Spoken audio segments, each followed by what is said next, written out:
जैसे एक चीज़ बताता हूँ आपको, है ना, जैसे घर में है ना चूहे है ना परेशान कर देते हैं ना। अब उसके लिए पता नहीं लोग बाग पिंजरा वगैरह, चूहेदानी वगैरह है ना, और उनके लिए दवाई रख देते हैं, वो ख़त्म हो जाते हैं, लेकिन ऐसा करना बेकार है ना।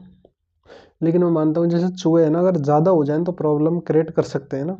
हालांकि जैसे चूहे पालतू भी होते हैं, सब तरह के होते हैं ना। अगर आपको चूहे से जैसे निजात पानी, जैसे आप चाहते हो कि जैसे घर में आए नहीं चूहे है ना, तो आप क्या क्या करिए, जैसे चूहों को बाहर निकाल दीजिए एक बार, है ना।